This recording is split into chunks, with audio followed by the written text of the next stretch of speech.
Hello students, welcome to Electro classes, one step ahead for learning where we help you to achieve your goals. Students, in this lecture we will discuss that how can you write the chemical formulae of compounds. किसी भी compound का chemical formula आप कैसे note कर सकते हैं, इस lecture में हम यही सब डिस्कस करने वाले हैं. Okay, so let's start.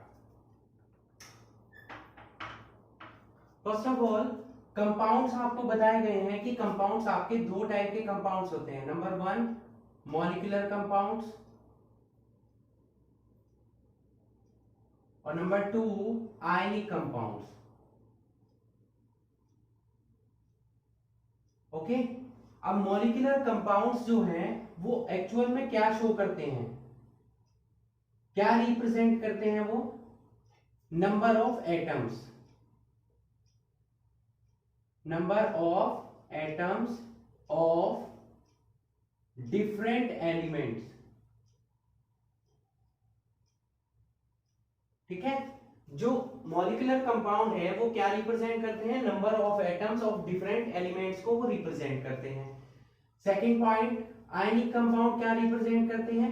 Ionic compound जो रिप्रेजेंट करते हैं, क्योंकि वो आयन से मिलकर बने होते हैं, तो वो रिप्रेजेंट करते हैं ratio of cations and anions. उस आयनिक कंपाउंड में जो इतने भी कैटायंस और एनायंस प्रेजेंट होंगे उन सभी को रिप्रेजेंट करेंगे कौन? Ionic compound. इतना आपको क्लियर हुआ? अब ये सभी आपको इसलिए बताया जा रहा है क्योंकि केमिकल फॉर्मूले सीखने से पहले आपको एक कंसेप्ट सीखना होगा और वो कंसेप्ट है वैलेंसी का कंसेप्ट. ठीक है, वो कंसेप्ट किसका कंसेप्ट है? वैलेंसी का कंसेप्ट है. ठीक है, अब ये वैलेंसी क्या होती है? वैलेंसी किसी भी एलिमेंट की कंबाइनिंग कैपेसिटी होती है. ठीक है, क्या बोल सकते हैं हम? Valency of an element is the combining capacity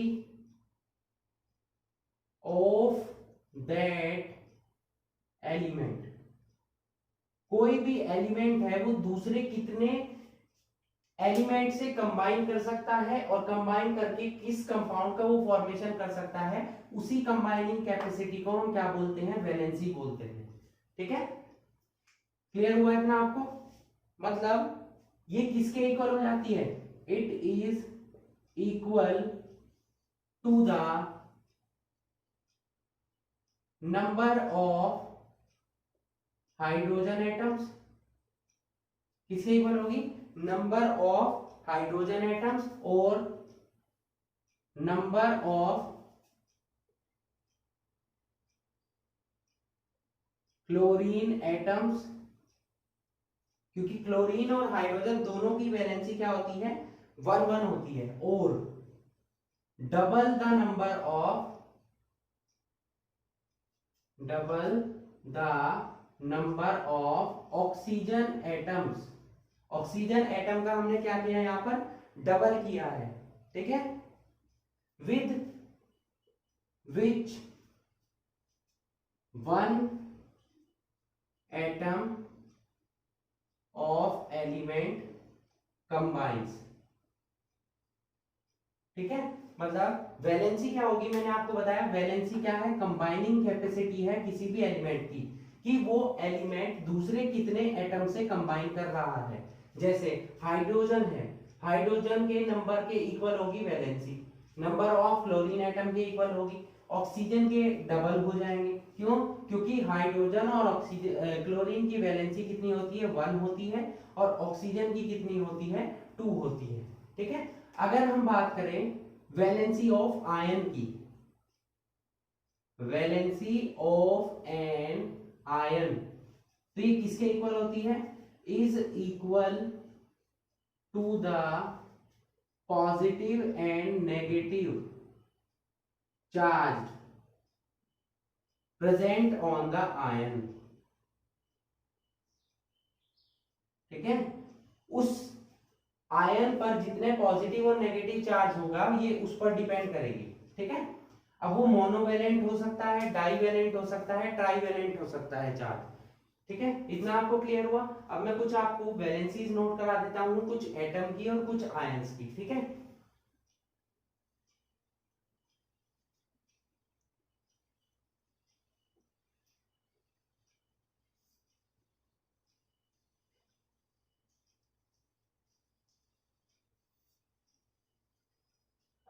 तो यहाँ आप देख सकते हैं हाइड्रोजन है, अगर हमारे पास हाइड्रोजन की वैलेंसी कितनी है 1, फ्लोरीन की कितनी है 1, क्लोरीन की भी 1, bromine 1, iodine 1, oxygen 1, sorry 2, sulphur की होती है 2 4 6, क्योंकि कुछ ऐसे एटम्स हैं जो कि मल्टीपल वैलेंसी शो करते हैं। It is due to the number of valence shell of electrons. ये किसकी वजह से होता है? वैलेंस शेल ऑफ इलेक्ट्रॉन्स की। ठीक है, क्लियर हुआ इतना? जैसे नाइट्रोजन की कितनी हो जाएगी 3, फास्फोरस की 3 भी होती है, 5 भी होती है। ओके, और किसकी नोट करें? ऑक्सीजन हो गया, सल्फर, नाइट्रोजन, फास्फोरस। ठीक है, और क्या है? कार्बन जो इंपॉर्टेंट है, कार्बन की वैलेंसी कितनी होती है 4 है। ये कुछ एटम्स की वैलेंसी हमने नोट की है। अब आ जाते हैं आयंस पर। आयंस की मैंने आपको बताया कि जितना पॉजिटिव चार्ज या नेगेटिव चार्ज प्रेजेंट होगा वही उसकी वैलेंसी होगी। जैसे Na पॉजिटिव की 1 हो गई, ठीक है, Mg डबल पॉजिटिव की कितनी हो जाएगी 2 हो जाएगी, Al3 पॉजिटिव की कितनी हो जाएगी 3 हो जाएगी। ठीक है, ये पॉजिटिव आयन हो गए। सिमिलरली नेगेटिव आयन, क्लोरीन की 1 हो जाएगी, ब्रोमीन 1, आयोडीन 1, फ्लोरीन 1।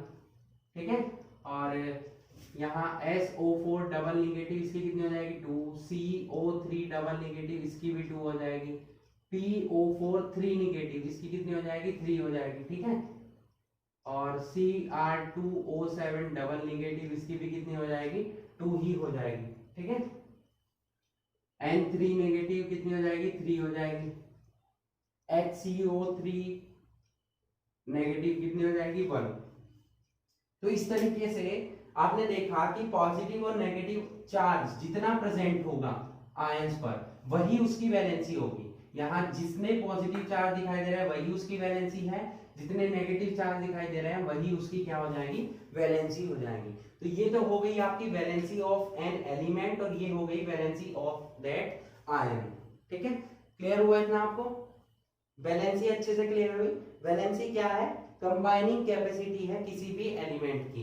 और अगर आयन की बात करें तो आयन में क्या हो जाएगा? वैलेंसी इक्वल होगी किसके? पॉजिटिव और नेगेटिव चार्ज के। ठीक है, इतना आपको क्लियर हुआ? अब नेक्स्ट चलते हैं हम कि केमिकल फॉर्मूले, किसी भी कंपाउंड का जो केमिकल फॉर्मूला है वो कैसे बनता है, किन किन रूल्स के थ्रू बनता है। हम सभी रूल्स पढ़ेंगे पहले, और साथ में पढ़ेंगे उनके कुछ एग्जांपल्स। ओके,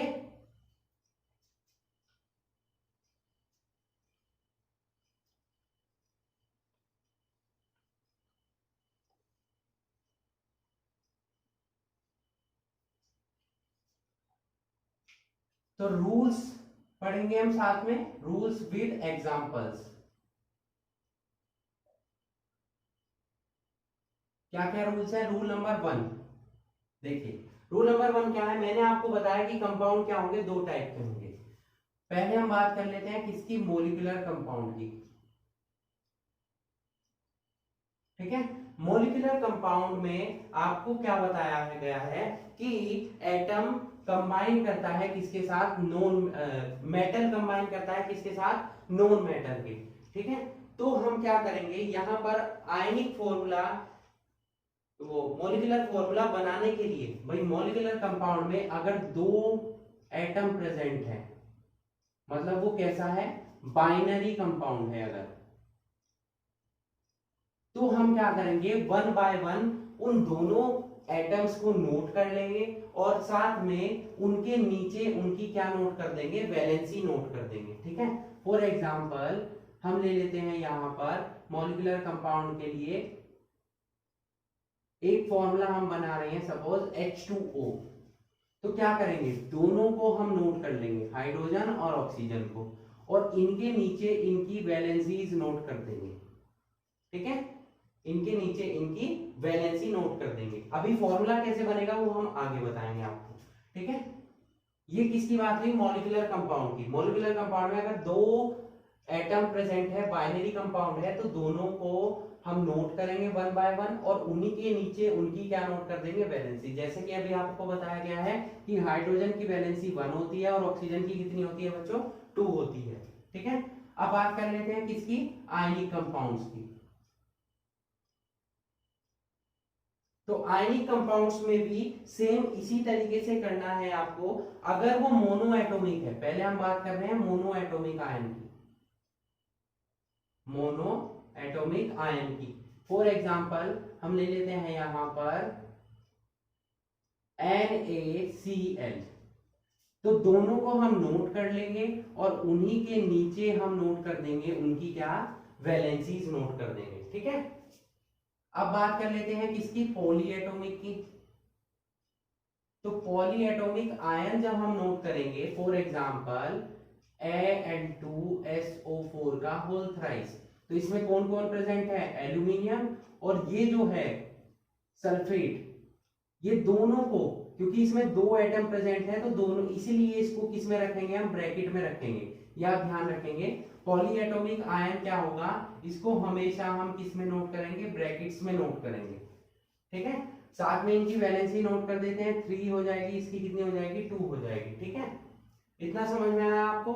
अब बात कर लेते हैं, अगर कि दोनों में से कुछ ऐसा नंबर है जो कि कॉमन आ रहा है। ठीक है, इफ कॉमन फैक्टर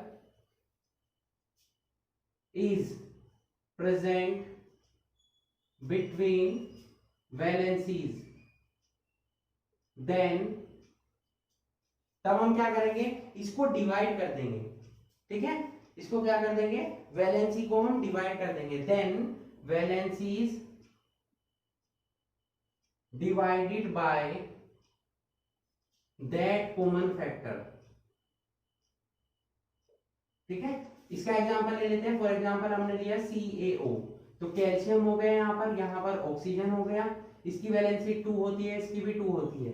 तो यहाँ आप देख सकते हैं दोनों जगह 2 2 है, तो दोनों जगह हमको 2 से डिवाइड कर देंगे तो 1 1 हो जाएगा, तो ये फॉर्मूला बन जाएगा। ठीक है, अभी आपको बनाकर दिखाएंगे इनके फॉर्मूलेस को।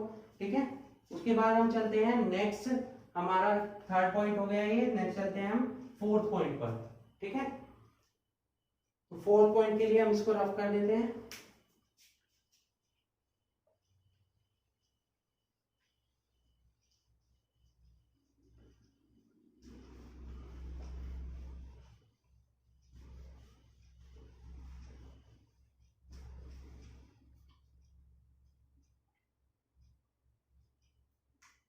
फोर्थ पॉइंट में जितने भी अभी तक आपने पॉइंट्स पढ़े हैं उनमें क्या करना है आपको? क्रिस क्रॉसओवर रूल यूज करना है। ठीक है, क्रिस क्रॉसओवर का मतलब क्या है? हमने अभी तक कौन कौन से कंपाउंड पढ़े? H2O पढ़ा है। ठीक है, उसमें हाइड्रोजन और ऑक्सीजन था। उसके बाद हमने पढ़ा था क्या? NaCl। ठीक है, उसके बाद हमने क्या पढ़ा था? CaO। साथ में हमने पढ़ा था Al2SO4। ये सभी हम पढ़ चुके हैं। ठीक है, तो इसमें क्रिस क्रॉसओवर रूल लगाएंगे, तो यहाँ पर इसकी वैलेंसी इसके नीचे नोट होगी और इसकी वैलेंसी इसके नीचे, तो इसका फॉर्मूला क्या बन जाएगा? H के नीचे क्या नोट होगा? 2 और ऑक्सीजन के नीचे क्या नोट होगा? 1। और 1 को हम नोट नहीं करते हैं, नेक्स्ट पॉइंट हम यही पढ़ने वाले हैं। फिफ्थ नंबर पॉइंट क्या हो जाएगा? क्या पॉइंट होगा कि अगर नीचे if 1 is present at lower side of any atom, जैसे कि यहां पर होगा ऑक्सीजन के नीचे क्या आ जाएगा भाई? 1 आएगा। ऑक्सीजन के नीचे क्या आएगा? 1 आएगा। ठीक है, तो लोअर साइड में अगर किसी के भी 1 प्रेजेंट है पॉली एटॉमिक आयन के, ठीक है, तो उसको हम क्या कर देंगे? नेग्लेक्ट कर देंगे, नेग्लेक्टेड। ओके, जैसे यहाँ ऑक्सीजन के नीचे 1 है तो इसको हमने क्या कर दिया? नेग्लेक्ट कर दिया, सीधा H2O नोट करेंगे। ये क्या हो जाएगा? क्रॉस ओवर होगा, दोनों के नीचे 1 आएगा बट 1 को हम नोट नहीं करेंगे, क्या बन जाएगा? Formula NaCl। यहाँ क्या बनेगा? देखिए Ca2O2 बनेगा। बट मैंने आपको क्या समझाया है थर्ड पॉइंट में कि अगर दोनों में से कोई कॉमन फैक्टर आ रहा है तो उससे हम डिवाइड कर देंगे इसको, तो क्या बन जाएगा CaO बनेगा, ना कि Ca2O2। ठीक है, यहाँ क्या आ जाएगा, इसके नीचे इसको नोट करेंगे, इसके नीचे इसको नोट करेंगे, Al2SO4 का होल थ्राइस। अब ध्यान देंगे यहाँ पर क्या हो रहा है कि एक पॉलीएटॉमिक आयन प्रेजेंट है।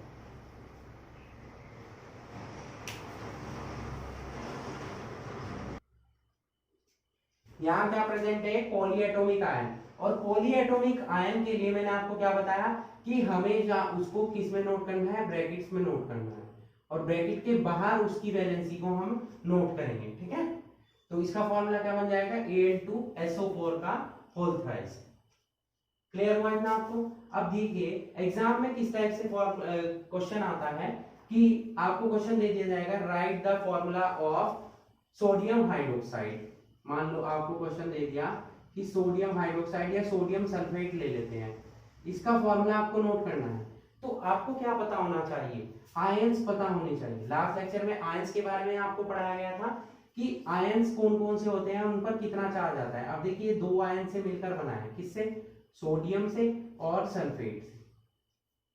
ठीक है, अब देखिए यहां पर आपको पता होना चाहिए कि सोडियम पर एक पॉजिटिव चार्ज होता है और इस पर दो नेगेटिव। यहाँ पॉजिटिव नेगेटिव से हमें मतलब नहीं है, हमें उनकी एक्चुअल वैलेंसी पता होनी चाहिए, और वैलेंसी तब पता होगी जब उनके ऊपर चार्ज के बारे में हमें पता होगा। ठीक है, तो चार्ज हमें पता होना चाहिए, फिर हम क्या करेंगे, क्रिस क्रॉसओवर रूल को अप्लाई करेंगे और यहाँ फॉर्मूला बन जाएगा Na2SO4, और SO4 की पावर यहाँ क्या हो जाएगी, 1 हो जाएगी।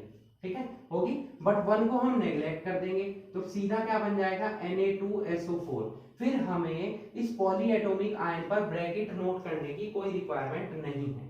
ब्रैकेट हमें कब नोट करना है, जब यहाँ पर 1 के अलावा कोई भी न्यूमेरल हो, जैसे यहाँ पर 3 था या कहीं पर 2 आ जाए तो हमें नोट करना है। ठीक है, जैसे कि मैग्नीशियम क्लोराइड हो गया। अब ये ध्यान रखेंगे, क्लोराइड में C है और L है, बट ये पॉलीएटॉमिक आयन नहीं है, क्योंकि क्लोरीन को हम Cl नोट करते हैं, तो ये पॉलीएटॉमिक नहीं हुआ, ये क्या हो गया, मोनोएटॉमिक। तो यहां ब्रैकेट यूज नहीं करेंगे, ये आप ध्यान रखेंगे। ठीक है, तो इस तरीके से हम कंपाउंड्स के फॉर्मूले बना सकते हैं, केमिकल फॉर्मूले। आप कुछ फॉर्मूला की प्रैक्टिस करेंगे। Okay, different kinds of formulas की प्रैक्टिस करनी है आपको, जिनके नेम आपकी बुक्स में दिए हुए होंगे, और उनके आप फॉर्मूला बनाने की प्रैक्टिस करेंगे with the help of these rules. Okay, clear हुआ इतना आपको।